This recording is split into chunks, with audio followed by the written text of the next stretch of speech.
Movie के start होते ही हमें दो आदमी दिखाए जाते हैं जो कि एक डेजर्ट से जा रहे थे, लेकिन तभी उनमें से एक आदमी वहाँ की जमीन खोदने लगता है। तब उनमें से दूसरा आदमी उस खोदी हुई जमीन में एक बॉक्स रख देता है। अब जिस आदमी ने जमीन खोदी होती है वो दूसरे आदमी से पूछता है कि आखिर हम इस बॉक्स को यहाँ पर क्यों दफना रहे हैं, जिस पर वो आदमी जवाब देता है क्योंकि ये एक मिस्टीरियस बॉक्स है, कोई आम बॉक्स नहीं है। ये बॉक्स पहले भी ढूंढा गया था और अब दोबारा कोई इसे यहाँ पर ढूंढने आएगा। लेकिन जब वो उसे दफना कर वापिस आ रहे होते हैं तो जिस आदमी का वो बॉक्स होता है वो अपने साथी को कहता है कि अब तो तुम्हें पता चल गया है कि उस बॉक्स को हमने कहाँ दफनाया है, इसीलिए वो उसे शूट करके मार देता है और इसके बाद वो खुद को भी शूट कर लेता है। इसके बाद हमें कुछ ब्लैक एंड व्हाइट पिक्चर्स दिखाई जाती हैं जिनमें हमें वही मिस्टीरियस बॉक्स देखने को मिलता है। इसके बाद सीन शिफ्ट होकर एक लड़के पर आता है जिसका नाम ब्राइस होता है और वो सोशल मीडिया पर वायरल होने के लिए गेम सेटअप किया करता था और इस बार वो एक एस्केप रूम नाम की गेम सेटअप करता है। इसके बाद वो अपनी पार्टनर को कॉल करता है जो कि उसकी बेस्ट फ्रेंड थी। वो उसे कहता है कि हम पिछले कुछ सीजन से किसी भी वेबसाइट की टॉप लिस्ट में नहीं आए हैं, जिस पर उसकी फ्रेंड जवाब देती है कि तुम फिक्र मत करो, सब ठीक हो जाएगा देखना, और इस सीजन हम कुछ अच्छा कुछ स्पेशल करेंगे। इसके बाद ब्राइस डेकोरेशन आइटम स्टोर में जाता है जहाँ पर उसे वही मिस्टीरियस बॉक्स दिखता है, लेकिन शॉप की ऑनर कहती है कि ये सेल के लिए नहीं है, जिस पर क्यूरियस होते हुए ब्राइस उससे पूछता है कि क्यों, क्या है इसमें ऐसा, जिस पर वो लेडी उसे बताती है क्योंकि इसमें शैतान को कैद किया जाता है। तब ये सुनकर ब्राइस को एक आइडिया आता है कि मैं इस बॉक्स को अपने एस्केप रूम में रखूंगा। इसीलिए जब शॉप की ऑनर किसी काम के लिए जाती है तो पीछे से ब्राइस चुपके से उस बॉक्स को लेकर और कुछ पैसे वहाँ पर छोड़कर वहाँ से चला जाता है। इसके बाद हमें एक कपल दिखाया जाता है जो कि दोनों ब्राइस के फ्रेंड होते हैं और ये दोनों ब्राइस के एस्केप रूम में जाने वाले थे। इसके बाद हमें एक और कपल दिखाया जाता है और ये दोनों भी ब्राइस के फ्रेंड थे और इनमें लड़की का नाम जेस था और तभी उसके पास उसके दूसरे फ्रेंड की कॉल आती है जो उससे पूछता है कि तुम कितनी देर तक निकलोगे, जिस पर वो कहता है कि थोड़ी देर में। इसके बाद वो सारे लोग ब्राइस की लोकेशन पर चले जाते हैं जहाँ पर ब्राइस उन सबको वेलकम कहता है। तभी ब्राइस की फ्रेंड इस गेम के किलर के पास जाती है और उससे कहती है कि सब लोग आ गए हैं तो तुम जल्दी से रूम में जाकर छुप जाओ। इसके बाद ब्राइस सबको गेम के रूल बताता है कि तुम एक रूम में लॉक्ड हो जाओगे और तुम्हें उस रूम में कुछ क्लू ढूंढने हैं जिनकी मदद से तुम दरवाजा खोलोगे और वहाँ से एस्केप करोगे, लेकिन हाँ एस्केप करने के लिए तुम्हारे पास सिर्फ 55 मिनट होंगे और वो रूम पूरी तरह पजल से क्लू से भरा हुआ है और तुमने उन पजल्स को सॉल्व करना है तभी तुम बाहर आ सकोगे और चाहे तुम जितना मर्जी चिल्लाओगे उस रूम में लेकिन आवाज बाहर नहीं आएगी। वो ये भी बताता है कि उस रूम में मोबाइल फोन्स नहीं है और वहाँ पर नेटवर्क भी नहीं आते। ब्राइस अब उनके फेस को एक कपड़े से कवर कर देता है और चुपके से वहाँ से चला जाता है। अब वो सारे लोग जैसे ही रूम में एंटर करते हैं तो डोर अपने आप से ही लॉक्ड हो जाता है। दूसरी तरफ ब्राइस कैमरा के जरिए उन सबको देख रहा था। उन लोगों को उस रूम में एक टेप रिकॉर्डर मिलता है जिसमें एक आदमी बोल रहा होता है। वो कह रहा होता है कि जब तुम मेरी रिकॉर्डिंग सुनोगे तब तक मैं मर चुका हूँगा, लेकिन मैं तुम्हें कुछ इंस्ट्रक्शंस देना चाहता हूँ। और मेरा एक बेटा है जो इंसान नहीं बल्कि शैतान है और उसने अपनी मदर को भी मार दिया और उसके अलावा बहुत सारे लोगों को उसने मार दिया और मैंने उसे इसी रूम में चेन से बांधा हुआ है और ये कमरा उसी का था जहाँ पर वो मर्डर किया करता था और चाहे जो भी हो जाए तुम उसे यहाँ से आजाद होने मत देना और जितनी जल्दी हो सके इस रूम से बाहर निकलो।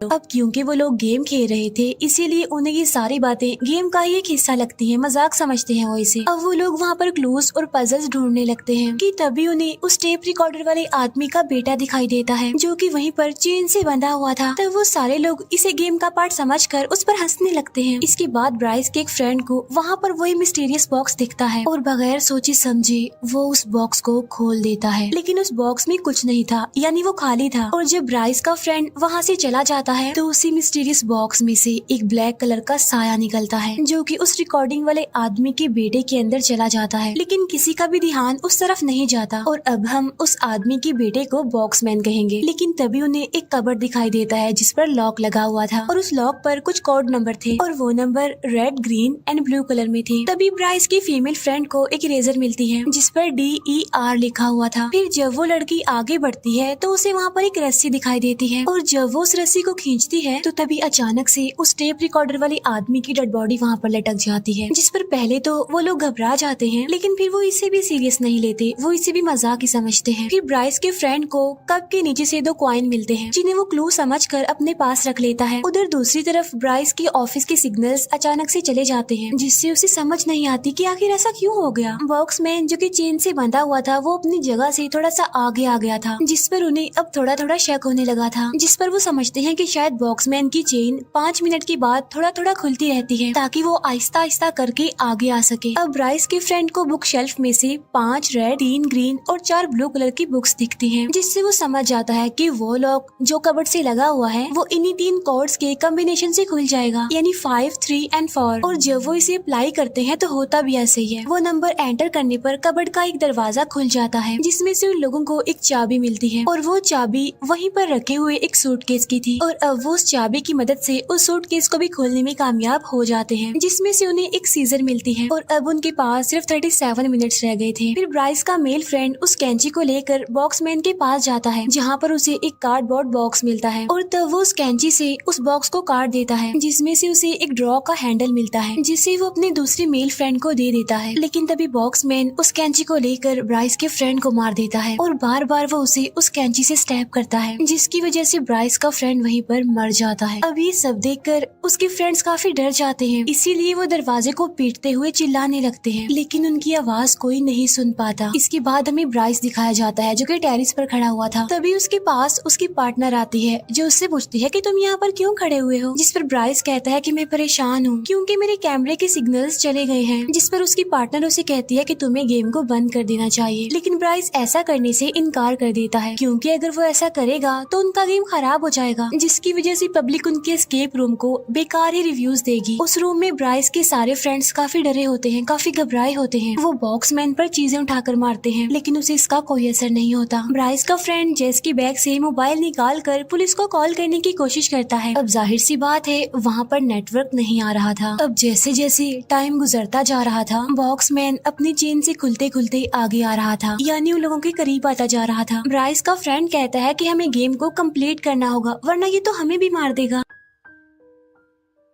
तभी उसकी नजर एक ड्रॉल पर पड़ती है जिसका हैंडल गायब था। और वो उस हैंडल को वहाँ पर फिक्स करते हैं जो कि उन्हें कार्डबोर्ड में से मिला था, और ऐसा करते ही वो ड्रॉ खुल जाता है, जिसमें से एक छोटा सा बॉक्स निकलता है जिसमें उन्होंने 4 कॉइन डालने हैं। उसके बाद उन्हें एक चाबी मिलेगी। अब 2 कॉइन तो उनके पास थे जो कि उन्हें पहले मिले थे, लेकिन अब 2 कॉइन ढूंढने होंगे। और तभी उन्हें दीवार पर लगी 2 पेंटिंग्स अजीब लगने लगती है। और जब वो उसे चेक कर ही रहे होते हैं तो ब्राइस की फीमेल फ्रेंड को लग रहा था कि उसका वो फ्रेंड अभी भी जिंदा है जिसे उस बॉक्समैन ने कैंची से मारा था, इसीलिए वो उसके पास जाने लगते हैं। और अब उन लोगों के पास सिर्फ 25 मिनट रह गए थे। और इसके बाद बॉक्समैन आगे आता है और वो ब्राइस की फीमेल फ्रेंड के सर में भी कैंची घुसा कर उसे मार देता है। अब ये देखकर जेस और उसका फ्रेंड और ज्यादा घबरा जाते हैं और काफी डर भी जाते हैं, इसीलिए वो दोबारा से गेम में लग जाते हैं। पेंटिंग को गौर से देखने पर उन्हें बहुत सारे ट्रायंगल्स उस पर दिखते हैं, जिनमें से 2 ट्रायंगल्स तो बटन थे, इसीलिए वो साथ वाली पेंटिंग पर बटन के ऑर्डर्स को प्रेस करते हैं, जिससे वो पेंटिंग ओपन हो जाती है और वहाँ से उन्हें 2 कॉइन मिल जाते हैं। अब वो उन दोनों कॉइन्स को बॉक्स में डाल देते हैं और जो 2 कॉइन उन्हें पहले मिले थे वो तो उस बॉक्समैन के पास थे। तब ये देखकर वो काफी डर जाते हैं। ब्राइस के फ्रेंड को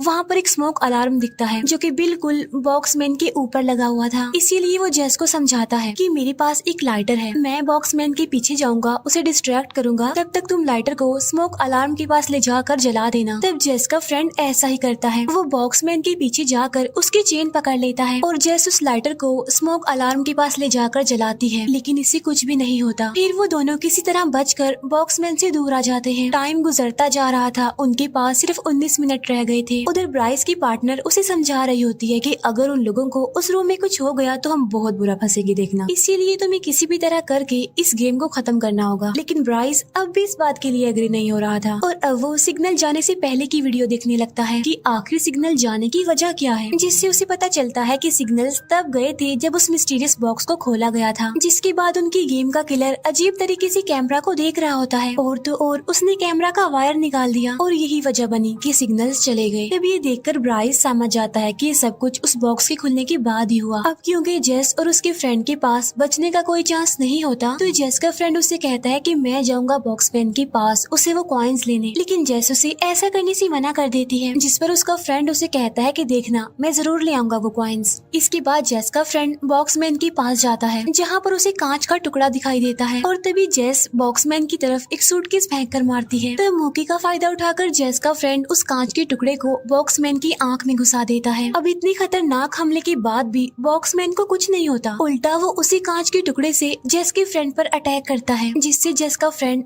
बुरी तरह इंजर्ड हो जाता है और इसके बाद वो बेहोश हो जाता है। अब इसके बाद बॉक्समैन जेस की तरफ बढ़ता है और उसे बगैर कुछ कहे वो दोनों कॉइन्स दे देता है और तब जेस उन दोनों सिक्कों को उसी बॉक्स में डाल देती है, जिसके अंदर से उसे एक चाबी मिलती है और वो उस चाबी से कबर्ड का दूसरा दरवाजा खोलती है, जिसके अंदर से उसे एक हुक मिलता है। वो उस हुक को लेकर वहीं पर पड़े एक बॉक्स में डालकर घुमाती है, जिसमें से एक जोकर बाहर आता है और उसके हाथ में एक नोट था और उस नोट में UN लिखा हुआ था। अब मुसीबत बढ़ती जा रही थी क्योंकि सिर्फ 10 मिनट रह गए थे। फिर ब्राइस एस्केप रूम का दरवाजा खोलकर अंदर चला जाता है, लेकिन बॉक्समैन उसे बाहर की तरफ धक्का देता है और फिर से दरवाजा बंद कर लेता है। तब ब्राइस की चाबियां अंदर ही गिर जाती हैं। ब्राइस जल्दी से अपने पार्टनर को पुलिस को कॉल करने के लिए कहता है। एस्केप रूम में बॉक्समैन ब्राइस की चाबियों को लेकर एक कॉर्नर में फेंक देता है और अब सिर्फ 5 मिनट रह गए थे और देखते ही देखते बॉक्समैन खुलता जा रहा था और जेस के और करीब आता जा रहा था। अब जेस फिर से उस UN वाले नोट को देखती है और जो इरेजर उसके पास होती है, यानी जिस पर DER लिखा होता है, वो उसकी मदद से UN को इरेज करने की कोशिश करती है, जिसके ऊपर कुछ एरोस बने हुए थे और वो भी बिल्कुल किसी बटन के ऑर्डर्स की तरह ही लग रहे थे। लेकिन यहाँ पर जेस को कुछ भी समझ नहीं आती, इसीलिए वो उस कांच के टुकड़े को उठाकर बॉक्समैन को मारने जाती है। लेकिन तभी मेन डोर पर सेम वैसे ही एरोस दिखाई देते हैं जैसा उस नोट पर लिखा हुआ था UN पर, जिसे देखकर जेस समझ जाती है कि इसी से ही दरवाजा ओपन होगा। और जब जेस वहाँ से जाने लगती है तो बॉक्समैन उसे रोक लेता है और उसे विजन दिखाने लगता है, जिसमें जेस के तीनों फ्रेंड्स उसे हेल्प मांग रहे थे। लेकिन यहाँ पर जेस उसकी चाल में नहीं आती और अब सिर्फ 16 सेकंड्स रह गए थे। जेस उस कांच के टुकड़े से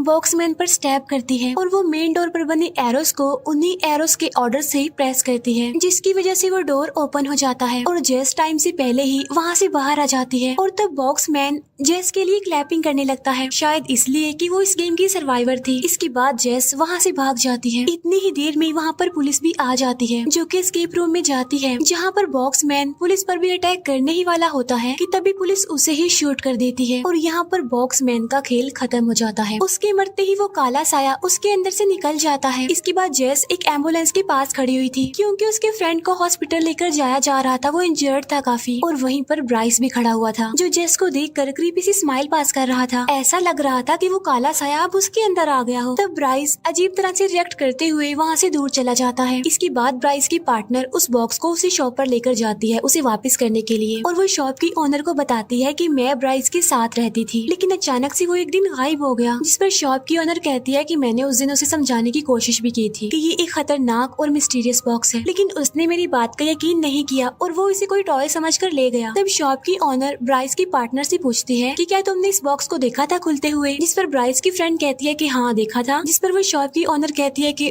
ओहो अब वो शैतान तुम्हारे लिए वापस आएगा। तब ये सुनकर ब्राइस की फ्रेंड काफी डर जाती है और उसके परेशान होने के साथ ही ये मूवी यहीं पर एंड हो जाती है।